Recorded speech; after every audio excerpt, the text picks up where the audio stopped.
buenos días. Un nuevo sábado, un nuevo de Política Ni Hablar, pasada las 12 del mediodía, y en esta oportunidad nos visita Sergio Rodríguez. Muy bienvenido. ¿Qué tal? Buen día a la audiencia, un gusto. Igualmente para nosotros, Sergio, que estés acá compartiendo de Política Ni Hablar, que como bien sabés, precisamente es un programa donde se le saca el traje al político y conocemos, y el público conoce tu vida en este caso.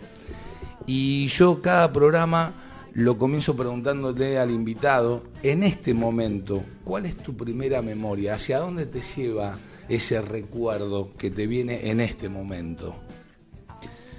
Me recuerda en realidad cuando llegué a Neuquén, precisamente hace 35 años, un Jueves Santo, que no sabía que era Jueves Santo, no lo había tenido en cuenta.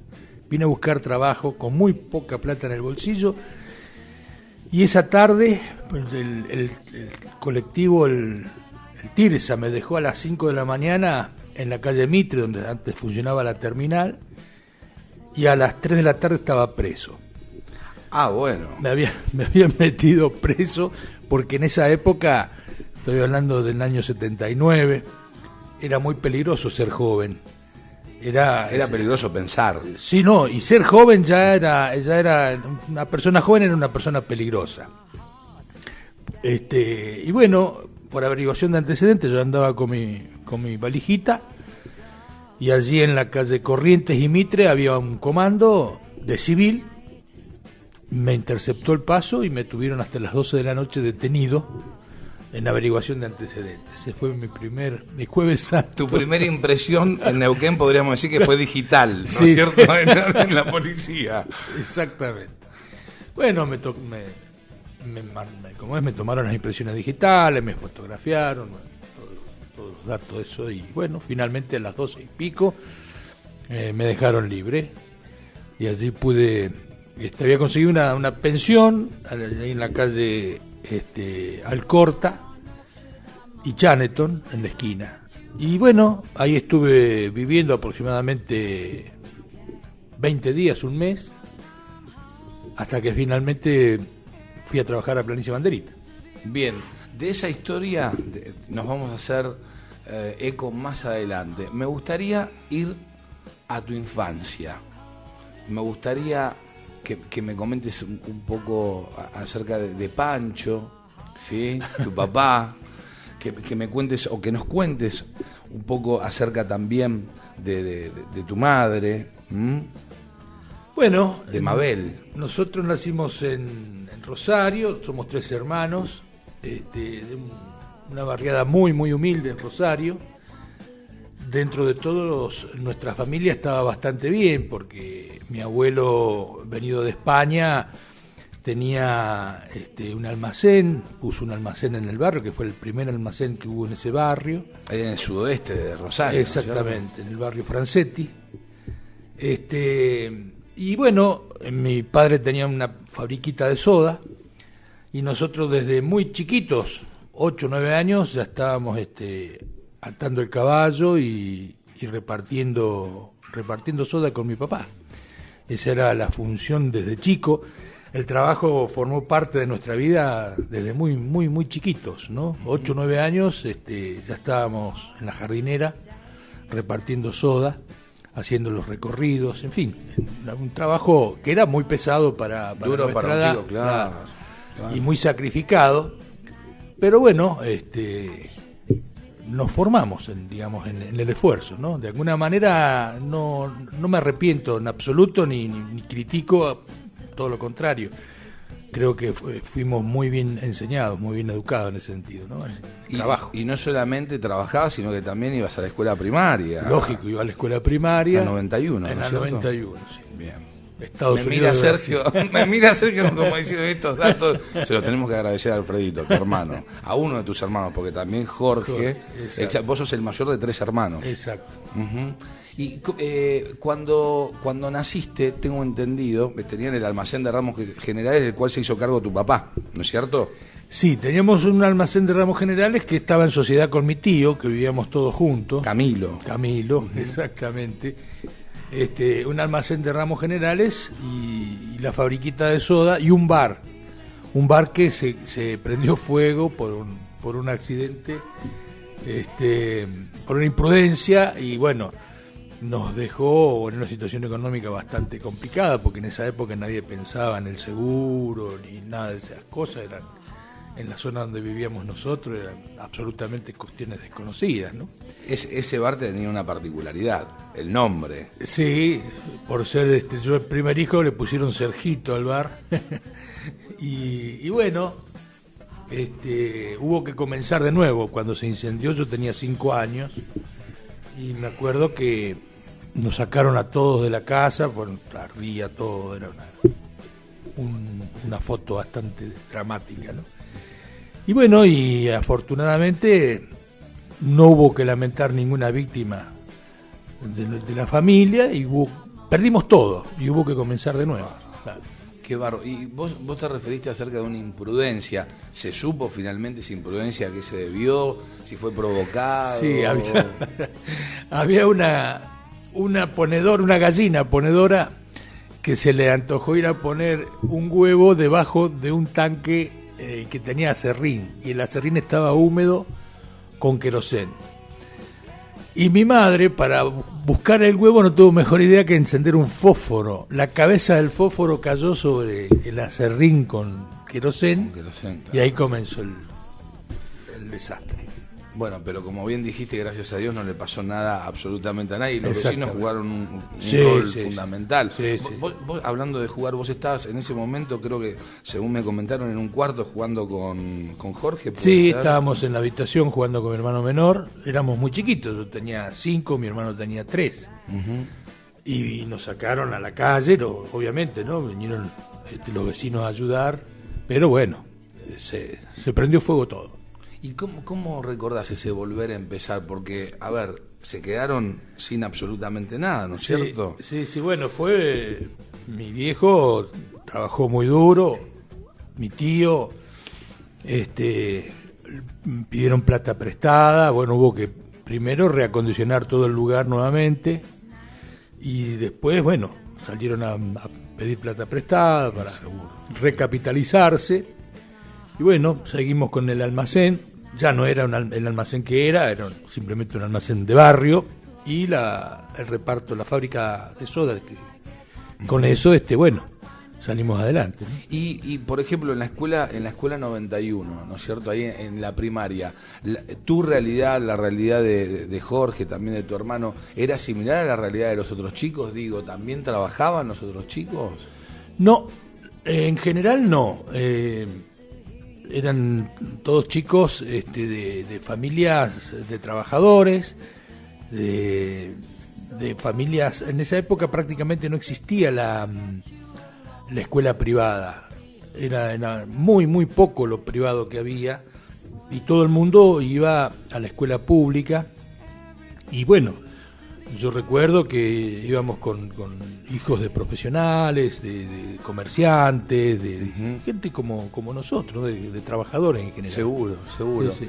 Y bueno, fuera del trabajo y del estudio, ¿cuáles eran los juegos por medio de los cuales, bueno, se divertían? ¿Cuáles eran los espacios de esparcimiento que tenían? Bueno, indudablemente que no había infraestructura en Rosario, en nuestro barrio en ese momento, de ninguna naturaleza. Lo único que teníamos era la cancha de fútbol del Club Cerrito, que estaba ahí a 3 cuadras de casa, pero los chicos en esa época nos entreteníamos con los trompos, nos entreteníamos con montones de cosas que ahora no existen, naturalmente, pero con cualquier cosa que había, una pelotita de tenis vieja, servía para jugar al hoyo y quema, que le llamábamos. ¿Hoyo y quema? ¿Cómo sería eso? A ver. Y se hacían un hoyito en el piso, y se hacía un círculo enorme alrededor de ese hoyito. Estábamos todos los pibes del barrio, seríamos unos 10, 12, tirábamos cada uno la pelota, y el que cuando entraba el hoyito, el que la metía en el hoyito, se quedaba dentro del círculo que se había hecho, y el resto salía, y había que volver a entrar al círculo, y el que lo esperaba con la pelota, o sea, para pegarle un pelotazo, ¿no? Pasábamos horas con eso, jugando las figuritas contra la pared, en fin, rompíamos paredes porque la figurita, después empezó a jugar tirándola con la mano, pero ¿cómo se hizo romper paredes con las figuritas? Y porque tirábamos con rulemanes, con bolones, las figuritas se paraban sobre la pared y la vereda. Sí. Entonces uno le tenía que tirar a 10 metros más o menos, 4 metros, 5 metros, le tiraba con una piedra, un pedazo de plomo, lo que fuere. Sí. Y vos volteabas la figurita y te quedabas con las figuritas que volteabas porque estabas ganando cuando volteabas. Seguro. Pero claro, los proyectiles daban contra la pared. Destruían todo. Claro. Hacíamos hoyos en las paredes cuando tirábamos. Claro. Buscábamos rulemanes, buscábamos piedras pesadas, pedazos de plomo, con eso jugábamos. ¿Y qué figuritas eran? Y figuritas, se hacían álbumes, sobre todo eran equipos de fútbol. Equipos de fútbol. Claro, de los equipos de fútbol en general. Y bueno, cuando se llenaban los álbumes, siempre te quedaban muchas, porque como eran muy repetidas, así que se jugaba a la figurita tirándole con objetos a la figurita, volteándola de la pared. Así que de equipos de fútbol. Y vos tengo entendido que sos de Rosario Central. Y en Rosario sos o de Central o de Ñul. O de Ñul. No se entiende, o por lo menos no se miritúa en la real dimensión la situación que se produce en Rosario con estos dos clubes. Porque las rivalidades, por ejemplo, que se pueden llegar a comparar son las de River y Boca o de a lo mejor Independiente Racing y algún que otro equipo de Córdoba, pero en Rosario es una cuestión de vida o muerte el resultado del clásico. Es más fuerte que River. Muy fuerte, sí. Muy fuerte, la ciudad está dividida, familias enteras enemistadas y bueno, montones de circunstancias que uno si no es rosarino no lo alcanza a advertir. A comprender, claro, sí. Claro. ¿Y quién te hizo de Rosario? Me imagino que tu papá, la familia toda la familia era canalla, toda la familia. Incluso teníamos un primo que era jugador de Rosario Central, jugó en la primera, así que nuestra familia por herencia fue y sigue siendo actualmente toda canalla, ¿no? Bien. Vamos, un placer realmente estar aquí con vos, Sergio, y seguramente para la gente también lo es escuchar esta parte del político oculta, ¿no es cierto? Es esta parte de la vida personal que precisamente hace y nos hace reflexionar acerca de todas las situaciones de vida, no solamente en este caso de vos, sino que de todos nosotros, ¿no? Por las cosas y las cuestiones que hemos transcurrido. Después de la pausa seguimos con mucho más de Política Ni Hablar.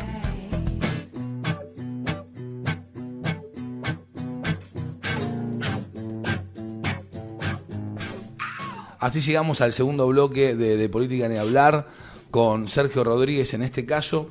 Sergio, me gustaría seguir un poquito más ahí en la primaria. Contanos cómo eran esos desayunos de tu mamá, y las 15 cuadras que separaban tu casa de la escuela. Sí, en invierno era muy bravo. Mi vieja nos ponía diarios en el pecho. Nos íbamos caminando. Las heladas eran bravísimas y tomábamos café con leche con pan y manteca. Y mi vieja nos daba un vasito de anís, una copita de anís para salir. A la mañana en invierno era terrible. Y sufríamos mucho el frío. En Rosario es muy húmedo y las temperaturas que a lo mejor no son tan bajas, porque a lo mejor 1 o 2 grados, se siente muchísimo por la humedad. Claro, entonces se siente terriblemente frío. Y yo decía que a mí me llamó mucho la atención cuando yo en el 79 llegué a Neuquén y observaba que salía humo de las casas en invierno, en ese invierno, me acuerdo, y claro, quien más, quien menos tenía su casa acondicionada para estar calefaccionada. Para combatir el frío. Para combatir el frío en Neuquén. Y en Rosario jamás se daba esa posibilidad. Lo más moderno que tuvimos fue una estufa a garrafa que se compró en casa una vez. Era un aparato cuadrado que uno metía la garrafa de 10 kilos adentro y tenía Pero en la primera infancia, hasta por lo menos los 10 años, mi vieja ponía un brasero con carbón abajo la mesa donde comíamos, y con eso más o menos calentábamos un poquito el ambiente, pero era una casa muy ventilada, muy hecha así como se hacían en esa época las casas, muy precaria, ¿no? Uh-huh. Y bueno, realmente pasábamos mucho frío. Pasaron frío, y el frío es bravo. Es bravo. Nos calentábamos porque dormíamos junto con mi hermano hasta prácticamente los 10, él tenía 8, yo tendría 10, dormíamos en la misma camita. Claro. Y tapados prácticamente con un colchón encima, porque mi vieja nos hacía frazada con ropa vieja, y con eso nos tapábamos los dos y nos calentábamos también, ¿no? Dormíamos todos en la misma pieza, con mi mamá y mi papá y mi hermano. Claro, no, épocas durísimas, y tal cual decís vos, el tema de las temperaturas, si bien en Rosario no había, qué sé yo, no hacían 70 grados bajo cero, 10 grados bajo cero, pero ya con 5 grados más la humedad, era un muy frío criminal. Sí. Claro. Sabañones. No, tremendo. Ahora, el detalle del vasito, así la copita chiquitita de anís es mortal. Sí, nos picaba la garganta, pero mi vieja nos abrigaba por dentro. Pero salían calentitos, claro, calentitos. Ahora, yéndonos un poquito más adelante, ¿no es cierto? La secundaria la arrancaste de noche, ¿no es cierto? Empezaste en realidad comencé durante la mañana en una técnica, en una escuela técnica que quedaba muy lejos, en el barrio Alberdi, quedaba muy lejos, y iba en bicicleta, pero no alcancé a durar hasta fin de año porque tuve problemas de conducta y me expulsaron. No había en ese momento contemplaciones. Uno se portaba mal, le ponían amonestaciones y llegaba al límite de las amonestaciones y se tenía que ir a la casa. ¿Cuántas amonestaciones eran? En ese momento eran 20 amonestaciones. ¿Y te clavaron 20 amonestaciones? Y sí, en varias oportunidades de a 5. Son 4 de 5, claro. Sí, son 4 hechos de 5. Sí. ¿Y cuáles fueron esos hechos que te llevaron En ese momento eran cuestiones que, no sé, una vuelta estábamos en el taller de electricidad y mordía a un compañero, jugando. Claro, era además chiquito. ¿De qué edad me hablas? 13 años. 13 años. Estábamos ahí, bueno, había un profesor adelante que nos estaba dando la clase de electricidad y bueno. Ahora, ¿cómo es eso de jugar mordiendo a un compañero? Le decíamos manzanita porque tenía unos cachetes, era gordito y tenía unos cachetes rojos. Y me tenté, justo se puso delante de mí, me tenté y lo mordí. Y cuando él gritó, el profesor ¿qué le hizo? Lo mordió, no podía creer el profesor. Pero bueno, y así, ese tipo de cosas. Ninguna cuestión maliciosa, ni perversa, ni mucho menos. Travesuras. En esa época eran travesuras, claro. ¿Y los otros hechos, los otros eventos los recordás? También, no los tengo presente, pero no. También no que lo volviste a morder, ¿no? Pero qué sé yo. Pobre manzanita. Alguna pelea con alguno, hablar en clase cuando está el profesor dando la clase, ese tipo de cosas. Que hoy por hoy es moneda corriente, hasta los chicos van con el celular a la clase, es una cosa. Ahora, eso fue por la mañana, después pasaste a la nocturna. Y después, claro, en casa la cuestión era, si uno no estudiaba tenía que ir a trabajar, porque si no había comida para ningún vago en casa. Para el vago, claro. Así que mi vieja me dijo, bueno, si usted no va a estudiar, tiene que ir a trabajar. Si usted en ese momento no lo estudiaba. Cuando se enojaba nos trataba de usted. En ese momento estaba muy enojada conmigo. Bravo eso, ¿no? Que un padre te trate de usted. Así que bueno, tuve que salir a buscar trabajo. No tuve más remedio. Y mi primer trabajo fue de cadete y vendedor a los 14 años. En una pinturería en el centro de Rosario. Y después, bueno, pasé por varios trabajos, ¿no? Taller metalúrgico. Ahora, cadete y vendedor me dijiste, sí, en una pinturería. ¿Y cómo te presentaste al trabajo siendo tan joven? ¿Qué edad tenías ahí? 14 años. 14, un añito más, sí. Está bien. 14 años, fuiste a la pinturería. ¿Cómo fue ese hecho? Salió un aviso en el diario pidiendo cadete.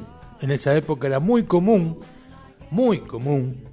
que los chicos de 13 años trabajáramos, muy común, había muchísimos chicos, viajábamos en el colectivo al centro, muchísimos chicos a partir de los 13, 14 años, todos trabajábamos, la mayoría de cadetes en el centro, que en realidad decían cadete, pero uno comenzaba llevando paquetes, sí, a veces caminando, otras veces en bicicleta, con canasto, bicicleta con canasto, sí. Adelante, se cargaban y uno salía a hacer los repartos. Y después uno terminaba en el mostrador. Cuando no había reparto, a uno no lo dejaban al lado de la bicicleta esperando que hubiera reparto. Venga y acomode mercadería, atienda al señor que está ahí, pregúntele qué necesita, y así uno comenzaba. Y bueno, en esa época como ahora, la pinturería es una especialidad. Claro que es una especialidad, ni hablar. Exacto. Sí. Así que había que conocer las características de cada producto, y cómo se aplicaban y cómo se usaban, y bueno, y así fue como nos transformamos en vendedores de pintura. En vendedores. ¿Y recordás, tenían comisión en ese momento o la paga era la misma? No, era la paga del menor. Se suponía que por ser menor la jornada de trabajo era menor, pero en realidad trabajábamos 9 horas por día en horario cortado, de 8 a 12 y media y de 2 y media a 7 de la tarde, 7 y media de la tarde, y los sábados a la tarde íbamos a acomodar mercadería. Llegaban los camiones y teníamos que entrar y acomodar mercadería. Era lo que se utilizaba en ese momento, era la libreta, la caja de ahorro la caja de ahorro nacional de ahorro postal se llamaba. Uh-huh. Que después en la época de Menem se privatizó, se vendió. Era la caja del menor. Los aportes se hacían en una cuenta especial del menor. No había aporte jubilatorio, una caja de ahorro, claro, tal que cual. Se suponía que al cumplir los 18 años, ese dinero que vos juntaste, sí, durante ese periodo se te entregaba porque estaba a tu disposición. ¿Y ocurrió eso? Lo perdí, a los 18 no la encontré más, la libreta mía de aporte. Sí. La guardaba mi mamá y a ella se le perdió. Yo la verdad que nunca más pude dar con ese dinero que tenía en la Caja Nacional de Ahorro Postal. ¿Sí?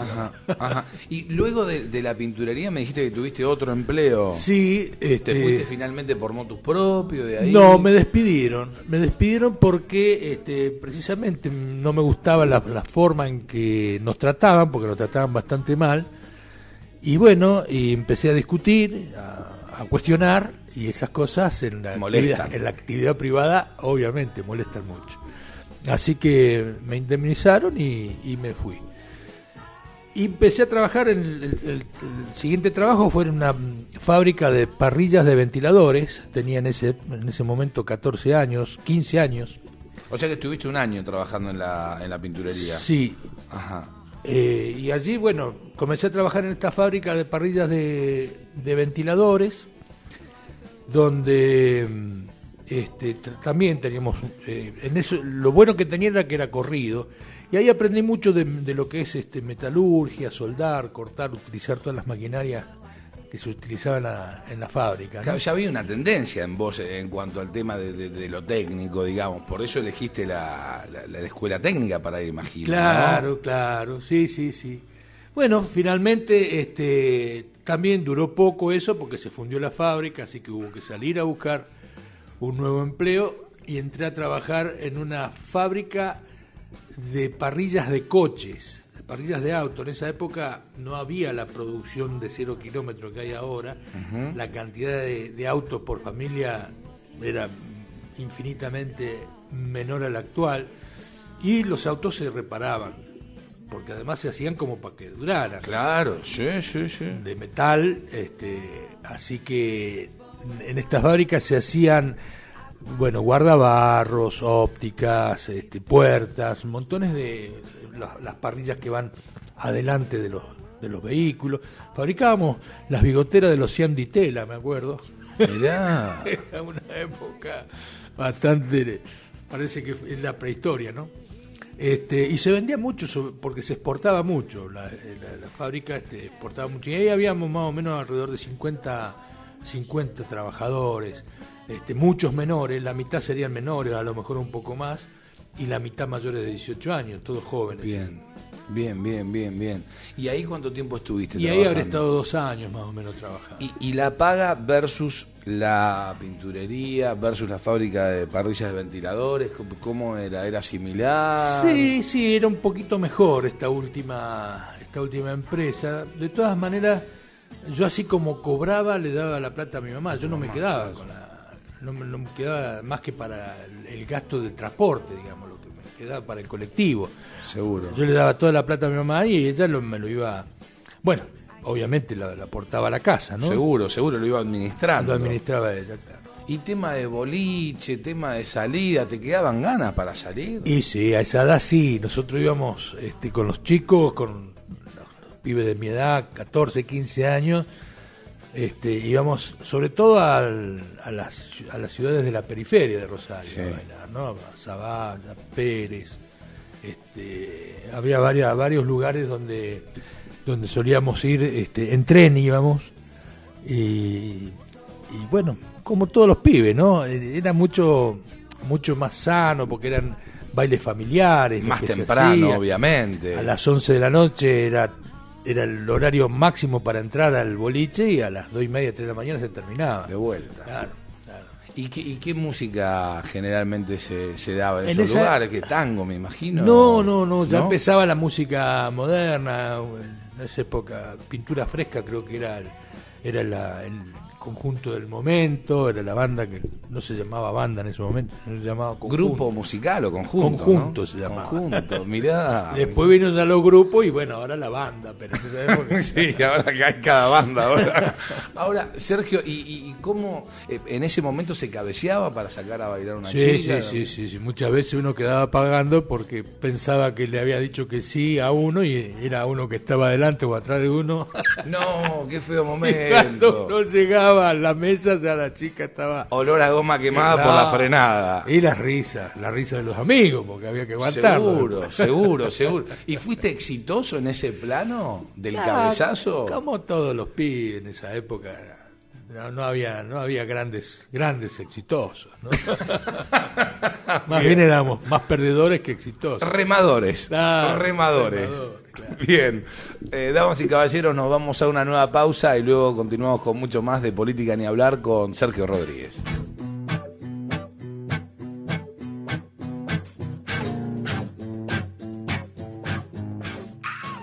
Así llegamos al tercer bloque de Política Ni Hablar con Sergio Rodríguez, les recuerdo. Y Sergio, no hablamos de tu faceta artística, porque tengo entendido que la hubo por lo menos. Sí, en realidad yo iba a la escuela 91, se llamaba Estados Unidos del Brasil la escuela. Después se llamó República de Brasil. Y estaba, no sé si subsidiada o apadrinada por la Embajada de Brasil. Uh-huh. Y teníamos el idioma portugués que nos enseñaban. Ah, mirá.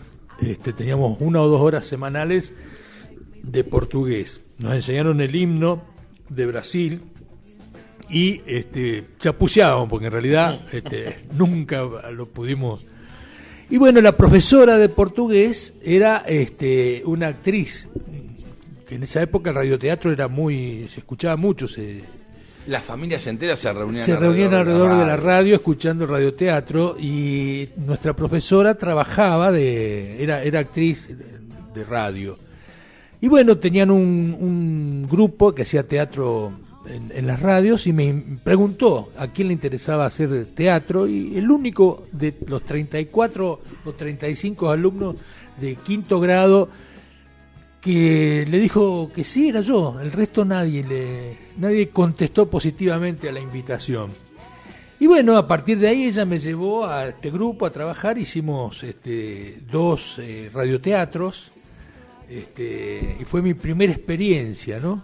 2 radioteatros. Sí, 2 novelas. Claro, sí, entiendo, sí. ¿Y recordás los nombres? Sí. Una sí se llamaba Mi Caballito Azul. La otra no la recuerdo todavía. ¿Y tu personaje cuál era ahí? Era el protagonista de un chico que tenía un caballito en su cabeza. En realidad no era en la imaginación, ¿no? Y bueno, desarrollaba una historia a partir de este caballito y de la cabeza de este chico. Y después, bueno, en el barrio había mucha gente que hacía teatro y bueno, siempre me tenían presente para cuando necesitaban un chico en las obras, en los personajes, hacía de Gauchito, de Lazarillo, en la novela creo que se llamaba el Lazarillo de Tormes. Lazarillo de Tormes, sí. Bueno, yo hacía de Lazarillo en esa hora, en el barrio, bueno, y todas las expresiones que podíamos en ese momento siempre me interesaron, las expresiones artísticas. Sí. ¿Y el tema del canto? También cantaba, pero yo recitaba. En ese momento había salido con mucha fuerza un recitador, Guillermo Fraga, no me acuerdo bien el... Rosendo Fraga, ¿no? No, Fraga era un yerno de Lanuse. Era un yerno de General Lanuse. Sí.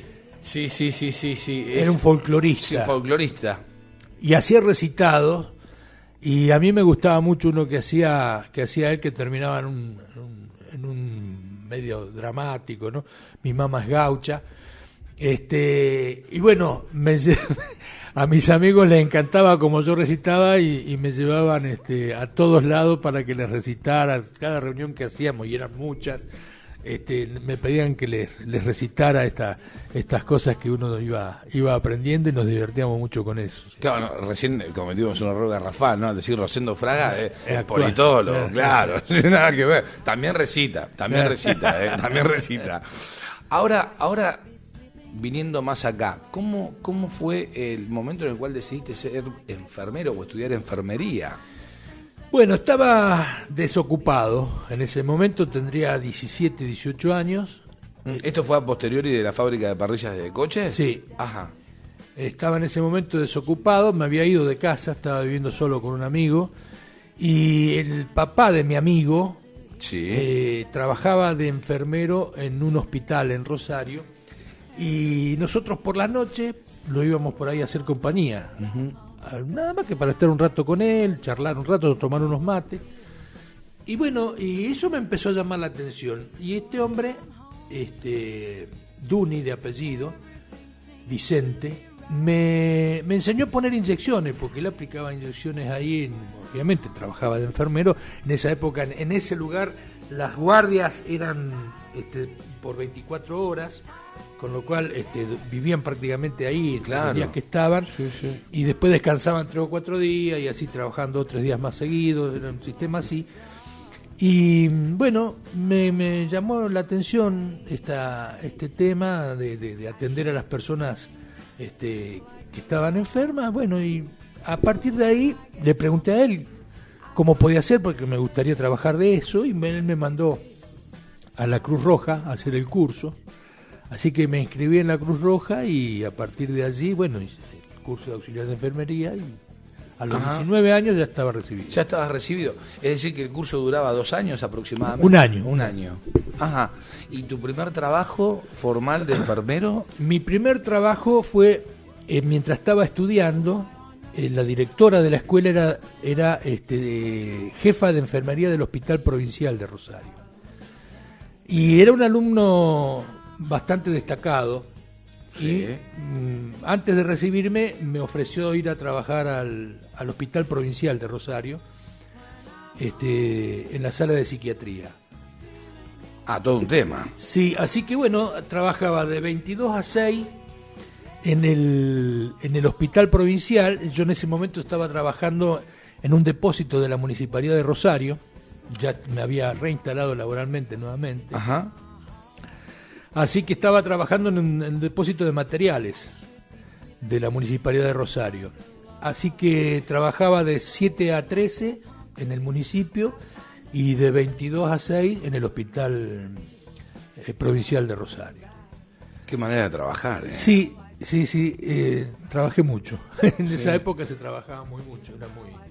Y bueno, después, una vez recibido,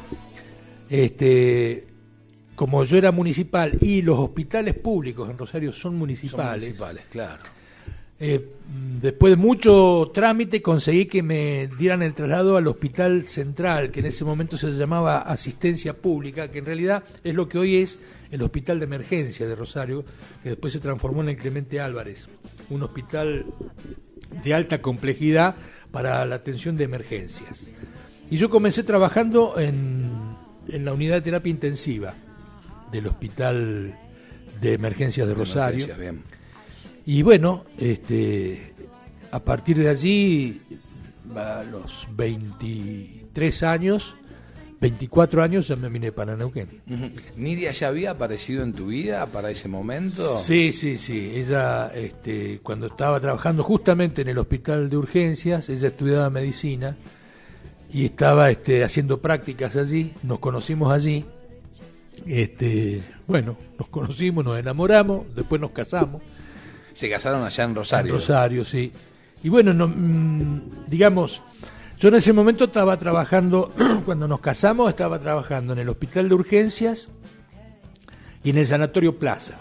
En el Sanatorio Plaza estaba de 22 a 6 y en el hospital de urgencias estaba de 7 a 13. Uh-huh. Con los 2 sueldos no nos podíamos mantener, pagar el alquiler y mantener 2 personas. Con 2 sueldos. Con estos 2 sueldos, eran muy bajos los 2 sueldos. Y bueno, una mañana donde ella fue a pagar el alquiler, en ese momento era indexado mes a mes, el alquiler se utilizaba... Mes a mes se utilizaba el índice. Para el índice te lo aplicaban según el índice de inflación.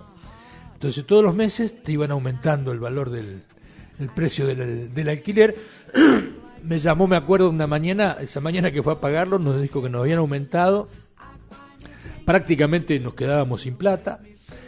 Y bueno, allí tomé la decisión de buscar otro destino, porque allí en Rosario con 2 trabajos más no podía hacer. No se podía. Era imposible, ¿no? Muy difícil progresar, claro, muy difícil. Claro. Y fuiste a la terminal pensando en ir más al sur, en ir a Comodoro, a Santa Cruz, no sé de dónde, a Río Gallegos. Yo tenía en la cabeza Comodoro Rivadavia.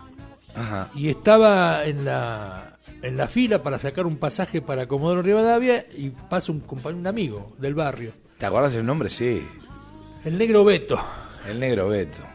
Toda su vida fue paquetero, le llamamos paquetero a los que salen a vender medias, balde, lo que sea para vender pastas, para limpiar tapizado. En ese momento él estaba en la venta de pastas para limpiar tapizado en los semáforos de Rosario. Laburaba el negro vendiendo pastas limpia tapizados. Y me preguntó qué estaba haciendo. Le dije, no, me voy a buscar trabajo a Comodoro Rivadavia. Y él, que había caminado todo el país vendiendo, me dice, no, mira, Comodoro no te conviene, tiene problemas de agua, tiene varios problemas, además el tema del petróleo medio como que ya está. Dice, hay una provincia que están haciendo, que recién comienza, dice, y hay mucho por hacer y hay mucho trabajo y hay mucha plata en Neuquén. Dice, andate, en vez de a Comodoro, andate a Neuquén. Como desde Rosario en ese momento, vos decís, Neuquén, Comodoro Rivadavia, Santa Cruz, era el mismo lugar. Sí, en la cabeza, en el imaginario de uno. Exacto. Es el sur. Es el sur, claro. No importaba la distancia. No tenía uno noción de la distancia. Como era lo mismo, una cosa que salía más barato el pasaje para Neuquén, bueno, estaba ahí, saqué pasaje para Neuquén. ¿Y que viniste con lo justo? Y con una valijita, y en ese momento serían, no sé, 200 pesos en el bolsillo, más o menos. 200 mangos de hoy. El ángel, hoy, denominado, en vez de Negro Beto, el Ángel Beto, ¿no? Sí, porque me cambió la historia. Seguro. Bien, vamos al último corte de Política Ni Hablar, y después ya venimos con el cierre, con Sergio Rodríguez aquí.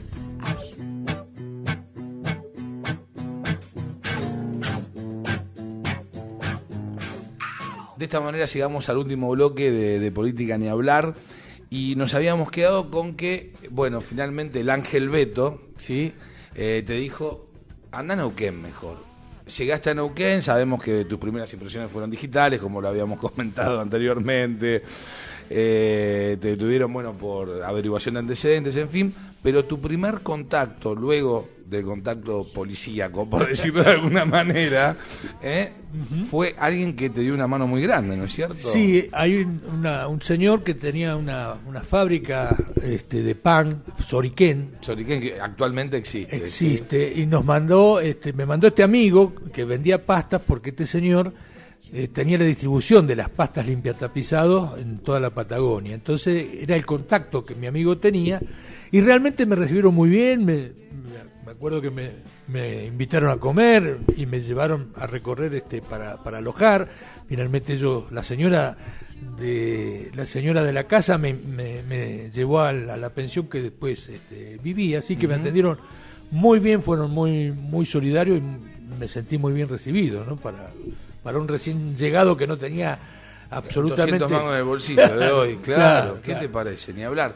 Y tu contacto en lo que tuvo que ver con lo laboral aquí en Neuquén, ¿tuvo que ver con precisamente tu profesión de enfermero? Exactamente, bueno, yo llegué, como decía, un Jueves Santo. En esa época, el jueves ya prácticamente no se trabajaba y no había nada abierto hasta el lunes.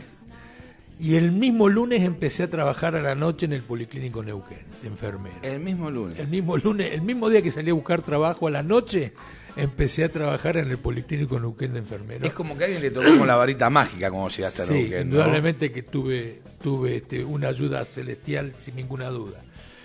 Se busca igualmente la ayuda, ¿eh? Es decir, hay si que vos no remar. hubiese salido... Exacto, hay que ir, hay que tener la actitud de ir, ¿no? Exactamente. Bueno, y así fue como comencé a trabajar en el Policlínico Neuquén ese mismo día, y paralelamente, como trabajaba de noche en el Policlínico Neuquén de 22 a 6, cuando salía a las 6 de la mañana, salía a buscar un lugar, porque la idea mía, mi obsesión era conseguir una casa para poder traer a mi mujer. Yo estaba recién casado, mi mujer recién embarazada. Del primero, ¿no es del cierto? primero de mis hijos. Del primero de 7, digamos. Del primero de 7. Y bueno, quería un lugar donde pudiéramos estar juntos, naturalmente. Así que al cabo más o menos de un mes y medio, finalmente conseguí que me dieran trabajo en Planicie Banderita, en la obra de Planicie Banderita. Y bueno, eso fue un cambio de mi vida absoluto, ¿no? Un cambio total, porque solamente eran 12 horas de trabajo nada más, Sí. y de lunes a lunes, pero vivíamos en el trabajo porque vivíamos a 200 metros del hospital donde trabajaba. El sueldo era muy alto en relación a lo que uno cobraba, era un sueldo extraordinariamente alto en relación a lo que habitualmente cobraba, ¿no? Sí. Y bueno, cambió total, no teníamos gastos porque prácticamente la comida nos la daban en la empresa, o sea que la ropa también, y fue toda la posibilidad de comenzar a ahorrar, ¿no? De que mi familia pudiera tener un ahorrito con lo que fuimos creciendo, ¿no? Y para ese momento tu señora ya estaba acá. Mi señora llegó acá también en el mes de junio. Bien. Y inmediatamente le dieron trabajo también en el mismo día que me fue a visitar a la obra, le dieron trabajo a ella de maestra de música en la escuela de Planicie Banderita. ¿Y tu primer hijo lo tuvieron acá, en Sí, Neuquén? en Planicie Banderita, en realidad porque hubo que hacer cesárea de urgencia, nació acá en la ciudad de Neuquén, pero estábamos en ese momento en Planicie Banderita. Un cambio total, rotundo de Y vida. sí, un cambio muy grande en nuestra calidad de vida, en todo, ¿no? Y realmente fue comenzar realmente a vivir, ¿no? Seguro. Y tu señora se adaptó lo más bien acá, Neuquén, imagino, Y ¿no? ¿O le costó un poquito? No, todo muy bien. La gente en ese momento era muy solidaria, una gente que nos recibió con los brazos abiertos. En Neuquén realmente nos hemos sentido bienvenidos siempre, ¿no? Todo lo que tiene esta provincia, que quizás porque hay mucha gente que viene de afuera todo el tiempo. Seguro. Y como que están acostumbrados a recibir gente y realmente nos sentimos bienvenidos, nos sentimos como que nos estaban recibiendo y bueno, gracias a Dios fue así, ¿no? Ahora, la familia para vos es, como para mucha gente, ¿no es cierto? Pero es la piedra fundamental, ¿no es cierto? Y sí, la familia es lo más importante que pueda tener uno. De hecho, bueno, yo pude tener la suerte de traer a mis dos hermanos después de estar acá un tiempo, y bueno, estamos todos juntos, desarrollamos una tarea similar, estamos, en fin, es el estar juntos, el estar en familia siempre a uno le da la posibilidad de estar mejor, de crecer en conjunto, ¿no? Es muy importante. Claro, y cuando uno se refiere a familia a una determinada edad, piensa en su esposa y en sus hijos, si los tiene, ¿no es cierto? Y en tu caso sí, pero es como que todo se circunscribe ahí. Sin embargo, vos fuiste más allá y le dijiste a tus hermanos, vengan porque acá está muy bueno. Claro, exactamente. Vinieron mis hermanos, y bueno, estamos todos juntos acá, realmente bien, y todos trabajando afortunadamente, así que bien. Bien, genial. Estamos cerrando ya de política ni hablar, y antes te quería consultar, ¿cuál es tu referente de vida, si es que se puede nombrar uno o varios puedes nombrar? ¿Qué referente de vida tenés? ¿O qué referentes?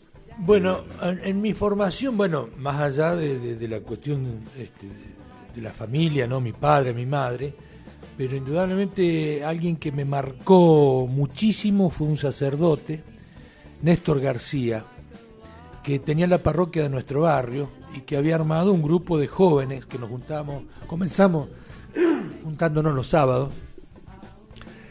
Fue que me dio la primera comunión, con quien hice el catecismo, y él entró en el movimiento de curas tercermundistas, que se llamó.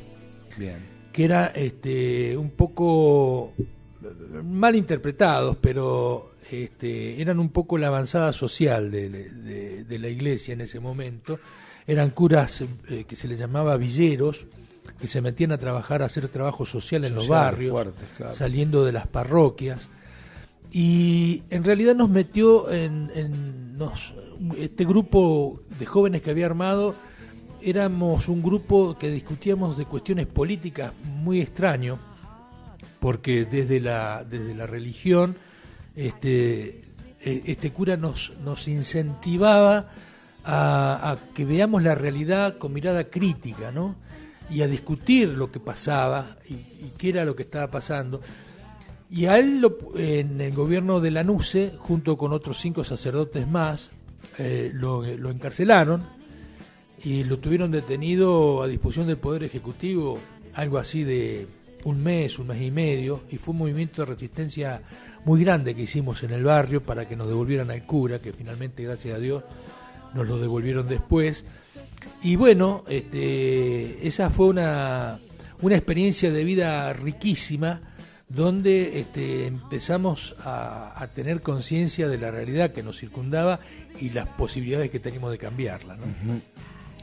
Y esta fue lo que me incentivó a todo ese grupo a trasladar, a salir de la cuestión de lo personal y trasladarlo a lo social, ¿no? A participar, a enterarnos, a interesarnos de lo que ocurría en nuestro entorno, en nuestra comunidad, en nuestro barrio, en nuestra ciudad y en el país, ¿no? Claro, a replicar la cuestión social. Exactamente. Este fue mi mentor, digamos. Néstor García. Néstor García. Sergio, te agradecemos muchísimo el haber formado parte de Política Ni Hablar, y en estos momentos te dejo el micrófono para vos, para que le dejes un mensaje a la gente, lo que te surge en este momento. En base a la experiencia de vida de uno, lo que nos ha pasado, lo que nos ha ocurrido durante todos estos años, tiene que ver con la actitud. Nosotros hemos sido formados en el trabajo, en el sacrificio y en el esfuerzo personal. Esto es lo que nos da la posibilidad de salir adelante. Y el hecho de encontrarme en el camino con una persona esclarecida socialmente, como un sacerdote, que con su esfuerzo personal hizo posible que muchos jóvenes de nuestro barrio, una barriada muy pobre, muy humilde de Rosario, pudiéramos levantar la cabeza por sobre el agua que nos tapaba, que no nos permitía ver la realidad, y nos da una actitud de vida que, gracias a Dios, nos permitió ir creciendo, ir aportándole desde lo que uno puede primero a su entorno primario, que es la familia, y después a la comunidad, ¿no? Es decir, esa es un poco la cuestión. Sergio, muchísimas gracias, de verdad, gracias por haber venido, gracias por participar. Y bueno, gente, ha pasado Sergio Rodríguez en de Política Ni Hablar. Nosotros nos volvemos a encontrar el próximo sábado a las 12, apenitas unos minutos pasados las 12, después de Magdalena, con más y mucho más de Política Ni Hablar. Muchas gracias. Days, night, I should be sleeping like a log, but